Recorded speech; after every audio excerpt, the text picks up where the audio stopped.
പറഞ്ഞിട്ട് എന്തുവാ ഇസ്രായേലിന്റെ മഹത്വം വിളിച്ചറിയിക്കാൻ വേണ്ടിയിട്ട് കുറെ പടക്കം പൊട്ടിച്ചിട്ട് പോയിട്ടുണ്ട് ചെറ്റകള് ഇറാൻ എന്ന് പറയുന്ന. എന്നിട്ട് അവന്മാരുടെ മൂലത്തിനകത്ത് ആസനത്തിനകത്ത് ഇസ്രായേലിട്ട് പൊട്ടിക്കുമ്പം നീയൊക്കെ കരഞ്ഞോളും നാളേക്ക് വാർത്തയ്ക്കകത്തിരുന്നുകൊണ്ട്. അയ്യോ ഇറാന്റെ ആസനത്തിനകത്ത് ബോംബ് വീണേ, ഇറാന്റെ ആസനവും മൂടും ഒക്കെ ഇസ്രായേൽ പറിച്ചുകൊണ്ട് പോയേ, ഷേവ് ഇറാൻ എന്ന് പറഞ്ഞ അടുത്ത കരച്ചിലിനുള്ള സമയമായി. നിങ്ങൾക്ക് കൂട്ടക്കരച്ചിലിന് മാത്രമേ വിധിയുള്ളൂ മക്കളെ. ഇസ്രായേലിനെ നോണ്ടിയും പറിച്ചും ഇസ്രായേലിനെ മാന്തിക്കളയാം, ഇസ്രായേലിനെ തീർത്ത് കളയാമെന്നുള്ള വ്യാമോഹം ഈ വൃത്തികെട്ടവന്മാർക്ക് ഇന്നും തീർന്നിട്ടില്ലേ? ഷേവ് ഗാഷ എന്ന് പറഞ്ഞ് ഗാഷ തീർന്നു കിടക്കുന്നു. ഷേവ് ചെയ്ത് കൊടുത്തു. അടുത്ത ഷേവ് ലെബനോൺ എന്ന് പറഞ്ഞപ്പോൾ കരയുദ്ധം നടന്നുകൊണ്ടിരിക്കുക. ലെബനോണിൽ ഇന്നലെ ഇസ്രായേൽ സൈന്യം കയറിക്കഴിഞ്ഞു. തെക്കൻ ലെബനോൺ മേഖലകളെല്ലാം ഇസ്രായേൽ അതിന്റെ കൈവരുതിയിൽ കൊണ്ടുവന്നു കഴിഞ്ഞു. മനസ്സിലായോ? തെക്കൻ ലെബനോനൊക്കെ ഇസ്രായേലിന്റെ കൈവരുതിയിൽ എത്തിക്കഴിഞ്ഞു. അവിടെയുള്ള പട്ടാളം ഇറങ്ങിക്കൊടുത്തു. ലെബനോണിലെ പട്ടാളം തെക്കൻ ലെബനോണിൽ ഉണ്ടായിരുന്ന സകല പട്ടാളവും ഇറങ്ങിപ്പോയി. കാരണം ഈ ഹിസ്ബുള്ള തീവ്രവാദികൾക്ക് വേണ്ടിയിട്ട് സ്വയം ജീവൻ എടുക്കേണ്ട കാര്യമില്ലല്ലോ എന്ന് പറഞ്ഞിട്ട് നിങ്ങൾ ലെബനോന്റെ പകുതി ഭാഗം എടുക്കുകയോ ലെബനോനെ പുള്ളെടുത്തോണ്ട് പോയിക്കോ ഒന്നും കുഴപ്പമില്ലെന്ന് പറഞ്ഞിട്ട് ലെബനോൻ പട്ടാളം ഇന്നലെ ഇറങ്ങിക്കൊടുത്തു. ഇസ്രായേലിന്റെ പട്ടാളം കയറി ലെബനോണിനകത്തു. കരയുദ്ധം നടന്നുകൊണ്ടിരിക്കുക ലെബനോണില്. ചോദിച്ച് മേടിക്കുന്നതല്ലേ? നമ്മൾ ചൊറിയും മേടിക്കും. ഇത് സ്ഥിരം പരിപാടിയായിട്ട് കിടക്കുകയല്ലേ ഇപ്പം കുറെ കാലം കൊണ്ടേ. അത് കണക്ക് ഇപ്പൊ ഇസ്രായേലില് അടുത്തത് എന്തുവാ, കൂത്തികൾ ചൊറിഞ്ഞു മേടിച്ചു. കൂത്തികൾക്ക് ഇന്നലെ കിട്ടിക്കൊണ്ടിരിക്കുന്നു. ഗാസ മേടിച്ചു, ലെബനോൻ മേടിച്ചു, ഹിസ്ബുള്ള മേടിച്ചു, കൂത്തികളും മേടിച്ചു. ഇനിയിപ്പോ ഇറാനും കൂടി ചൊറിഞ്ഞു കഴിയുമ്പോൾ അവനും കൂടി കിട്ടിക്കഴിയുമ്പോഴത്തേക്കും അവന്റെ നരമ്പിന്റെ ചൊറിച്ചിലും കൂടി തീരും. അണ്ടകടാകങ്ങളിലൂടെ അവന്റെ ചൊറിച്ചിലും കൂടി തീരുമ്പോഴത്തേക്കും അവനും പഠിച്ചോളും. ഇനി അടങ്ങിയിരുന്നോളും കുറച്ച് ദിവസത്തേക്ക്. ഇനി ചൊറിയാനായിട്ട് ഒരു ചെറ്റകൾ ഇനി വരില്ലല്ലോ, അവനും കൂടി കിട്ടിക്കഴിയുമ്പോഴത്തേക്കും. ഇന്നലെ ബെഞ്ചമിൻ നെതന്യാഹു കർക്കശമായ വാണിംഗ് കൊടുത്തു. ഇസ്രായേൽ മക്കളെ നോണ്ടരുത്, ഇസ്രായേലിനെ അടുത്ത് ചൊറിയാൻ വരരുത്. നിങ്ങൾ വരാതിരുന്നു കഴിഞ്ഞാൽ നിങ്ങൾക്ക് എത്രയോ കാര്യങ്ങൾക്ക് നിങ്ങളുടെ പണം ഇറക്കാം. ഇന്നലെ ബെഞ്ചമിൻ നെതന്യാഹു കൊടുത്ത ബുദ്ധി കേൾക്കണം നിങ്ങൾ. നിങ്ങളുടെ രാജ്യത്ത് ഇന്ന് ഞാനൊരു പാട്ടിട്ടേ നിങ്ങൾ ഓർക്കുന്നുണ്ടോ? ഏത്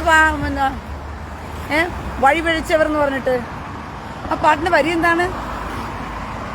അയ്യോ, ആരെങ്കിലും ആ പാട്ടിന്റെ വരി ഒന്ന് എഴുതിയിട്ടെ. എന്തുവാ ആ പാട്ടിന്റെ വരി? അയ്യോ, രോമാഞ്ചം സിനിമയ്ക്കകത്തൊരു പാട്ടില്ലായിരുന്നോ? എന്ത് കാലത്തിന് മുമ്പേ സഞ്ചരിച്ച പാട്ട് പോലെയാണ്, ഇവന്മാർക്ക് വേണ്ടിയിട്ട് എഴുതിത്തള്ളിയ പാട്ട് പോലെ. മനസ്സിലായോ? അത് കണക്ക് രോമാഞ്ചം സിനിമയ്ക്കകത്തുള്ള വഴി വീഴ്ചവർ ഒട്ടാകെ വാഴണ കൊട്ടാരമാണിത് കൂടാരം.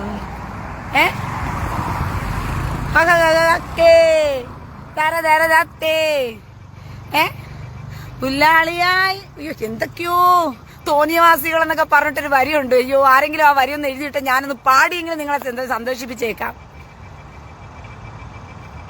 അതെ, അവസാന യുദ്ധം വരെ എന്ന് പറഞ്ഞ ആയുസ് വേണ്ടേ? ഇവിടെ ഉള്ളവന്മാരെല്ലാം പോകുകയല്ലേ. എന്നാൽ നിങ്ങൾ ഈ അവസാന യുദ്ധം ജയിക്കാൻ വേണ്ടി ഇരിക്കുന്നവന്മാരൊക്കെ ഒന്ന് ഇറാനിലോട്ട് പോകും. അവന്മാർ വെറുതെ അവിടെ വിസ പോലും വേണ്ട, നിങ്ങൾ ടിക്കറ്റ് എടുത്ത് പോയി യുദ്ധം ചെയ്യ്. ഇറാനോട് പറ, ഞങ്ങളുണ്ട് ഇറാനെ യുദ്ധം ചെയ്യാനെന്ന് പറഞ്ഞാൽ അങ്ങനെയെങ്കിലും വാടാ ചൊറിയാൻ വേണ്ടിയിട്ട് ഇസ്രായേലിനോട്. വിവരം കെട്ടവന്മാർ എന്ത് ധൈര്യത്തിലാടാ ഇസ്രായേലിനെ കയറി ചൊറിയുന്നേ? നിന്റെയൊക്കെ മിസൈലുകൾ പോകും. ഇന്നലെ ഇറാനിലെ ബെഞ്ചമിൻ നെതന്യാഹു വളരെ ബുദ്ധിപരമായി പറഞ്ഞു കൊടുത്തു. തലതെറിച്ചവർ ഒട്ടാകെ വാഴുന്ന കൊട്ടാരമാണി കൂടാരം. അതെ, തലതെറിച്ചവർ ഒട്ടാകെ വാഴുന്ന കൊട്ടാരമാണ് ഈ കൂടാരം. ഏത് കൂടാരം എന്നറിയോ? അല്ല, തള്ളാഹുവിന്റെ സാമ്രാജ്യം. ആ ഒരു വഴിയല്ലേ ഉള്ളു മോനെ. എനിക്ക് പാട്ടാ വേണ്ടത്. ആ പാട്ടിന്റെ ആ ഒരു ആദ്യത്തെ ഒരു ഇത്രയും വഴി. അടുത്തത് മൻസൂർ, എനിക്ക് അടുത്തത് നീയായിരിക്കും. അതിനെ ആരെങ്കിലും തട്ടിയിട്ട് വേണ്ടേ അടുത്തത് നീയായിരിക്കും എന്ന് പറഞ്ഞ് കരയാനായിട്ട്. വട ഊളകളെ, ഞങ്ങൾക്കെങ്കിലും പറയാൻ വകയുണ്ട്. ഹമാസ് തീർന്നു, എന്തുവാ ഹിസ്ബുള്ള തീർന്നു, കൂത്തികളും തീർന്നു, ഇനി ഇറാനും കൂടി തീരും. ഞങ്ങക്ക് പറയാൻ വകയെങ്കിലും ഉണ്ട്. നീയെങ്കിലും ആരെങ്കിലും തട്ടിയിട്ടെങ്കിലല്ലേ അത് പറയേണ്ടത്. വിവരം കെട്ടവന്മാരെ.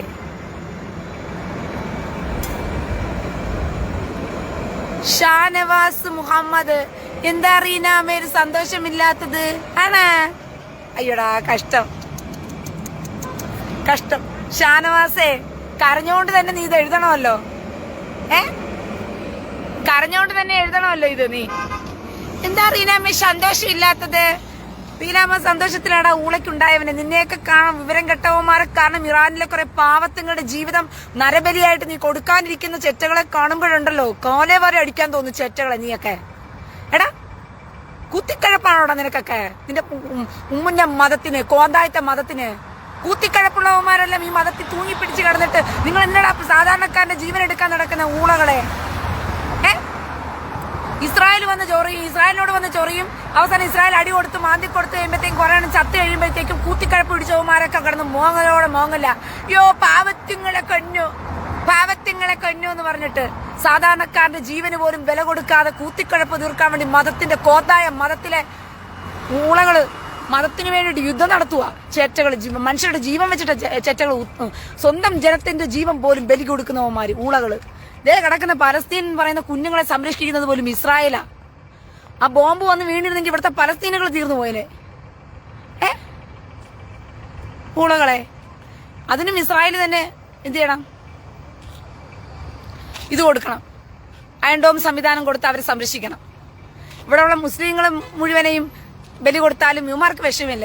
നമ്മന്റെ തള്ളാവിന്റെ മതത്തെ പ്രൊട്ടക്ട് ചെയ്യാൻ ഒരു യഹൂദന് വേണ്ടിയിട്ട് കൊടുക്കുന്നത് എത്ര മുസ്ലിങ്ങളുടെ ജീവനാന്നറിയോ ഇവന്മാര്? ഒരു യഹൂദന് വേണ്ടിയിട്ട് വില കണ്ടോ? യഹൂദന്റെ വില കണ്ടോ?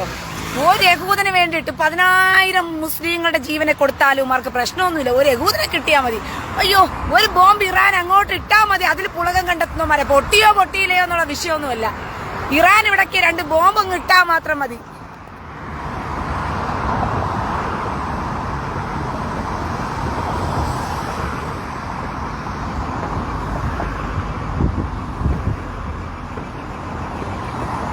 റീനാമ ഒഴികെയുള്ള എല്ലാ ഇന്ത്യക്കാരും എത്രയും വേഗം ഇസ്രായേലിൽ നിന്ന് മടങ്ങി വരണം എന്ന് അഭ്യർത്ഥിക്കുന്നു.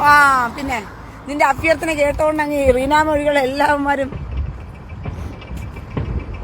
വരികയല്ലേ? നിന്റെ അഭ്യർത്ഥന കേട്ടോണ്ട് റീനാമ ഒഴികെയുള്ള സകലവുമാരും ഓടി വരികയല്ലേ? ഊളയ്ക്കുണ്ടായവന്മാരെ ഒരു മിസൈൽ ഇങ്ങ് വീണാ മാത്രം മതി. അത് പൊട്ടിയില്ലയോ ആകാശത്ത് വെച്ച് പൊട്ടിത്തെറിച്ചോ എന്തോ ഒന്നുമില്ല.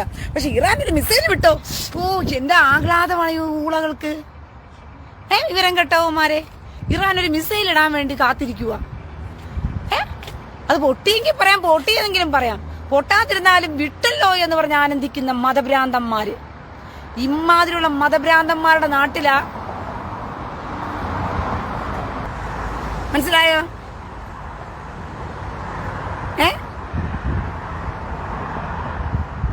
KT ഹസൻ നിന്റെ വരവും കാത്ത്. സ്വപ്നലോകത്തെ ബാലഭാസ്കരൻ സ്വപ്നം കണ്ടിരുന്നോ? KT ഹസൻ നിന്റെ വരവും കാത്ത്. എങ്ങനെ പെട്ടിക്കകത്ത് മയ്യത്ത് വരുന്ന കേട്ടോ? നല്ല സ്വപ്നം നടക്കാത്ത എന്ത് നല്ല സ്വപ്നം. ഈ സ്വപ്നവും കാത്ത് സ്വപ്നലോകത്തെ ബാലഭാസ്കരന്മാർക്ക്, ഹൂറികളെ സ്വപ്നം കണ്ടിരിക്കുന്നവന്മാർക്ക് ഇങ്ങനെയൊക്കെ സ്വപ്നം കണ്ട് ആശ്വസിക്കാൻ നേരത്തെ ട്രെയിനിങ് കിട്ടിയിട്ടുണ്ടല്ലോ.